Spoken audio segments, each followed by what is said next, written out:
నన్ను అడిగితే ఉపయోగం ఉంది. ఇప్పుడు నేను ఒకటే చెప్తున్నా అండి, 80-90 ఏళ్ళు ఉంటాయి స్పీకర్కి, అంతా ఊడిపోయినట్టుంది. ఆయనకు కానీ నారా లోకేష్ నాయుడు గారికి కానీ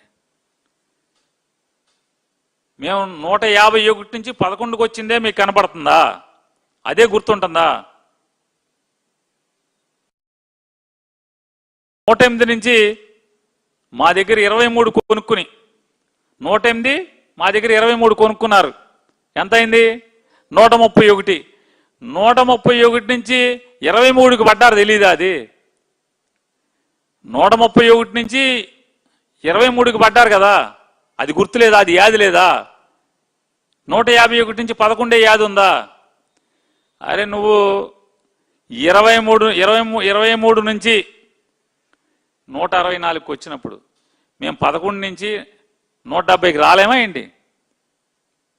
అరే ప్రజలు ఓటేయాలి కానీ, ప్రజలు మనని ఎత్తి కూర్చోబెట్టాలే కానీ 170 ఏంటి 173 కూడా వస్తాం. పెద్ద విషయం ఉంది. అవి తెలుసుకుంటే బెటర్. ఇల్లు జనం ఓటేస్తే ఆయన ఎవరో ఇదివరకు చంద్రబాబు నాయుడు గారితో తిరిగేవాడు, నారా లోకేష్ నాయుడు గారితో, పరకాల ప్రభాకర్ గారు అని చెప్పని ఆయన ప్రశ్నలు వేస్తున్నాడు. చెప్పండి సాయంత్రం 5 గంటల దాకా, 5 గంటల నుంచి తెల్లారుజాము 2 దాకా 12.5% ఓటింగ్ ఎందుకు జరిగింది?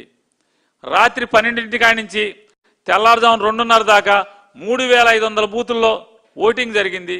ఇది విచిత్రం కదా? ఇది సమానం చెప్పండి. చెప్పాలి కదా. ఆడి చెప్పే, మీతో పాటు తిరిగాడు కదా పరకాల ప్రభాకర్ గారు, ఆయనకి చెప్పే ధైర్యం ఉందా మీకు?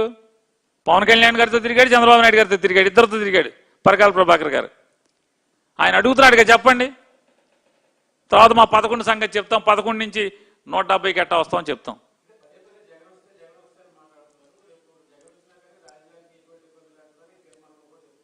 సార్ ఒక మాట అండి, నేను ఇప్పటికి చెప్తున్నా, ఇన్ని వేల కోట్ల రూపాయలు ప్రజల్ని తాకట్టు పెట్టి తెచ్చిన తర్వాత మాకు రెండో ఆలోచన ఉండే అవకాశం లేదు. ఇన్ని వేల కోట్ల రూపాయలు జనాన్ని తాకట్టు పెట్టి తీసుకొచ్చి జనాన్ని తాకట్టు పెట్టి తెచ్చిన తర్వాత చేయగలిగేది ఏముంటుంది?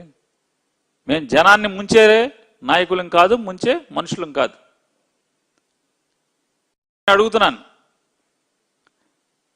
నేను అడుగుతున్నాను, మీరు రెట్టిస్తున్నారు కదా మాట మాటకి. ఎవరు? లోకేష్, పవన్ కళ్యాణ్, చంద్రబాబు, వీళ్ళందరూ కూడా. ఏమయ్యా నువ్వు మార్చగలిగినప్పుడు, కేంద్రంతో సవరణ చేయగలిగినప్పుడు మా ప్రభుత్వం సవరణ చేయడానికి అవకాశం లేదేంటి?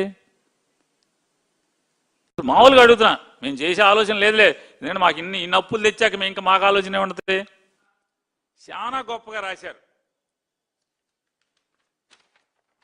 ఇది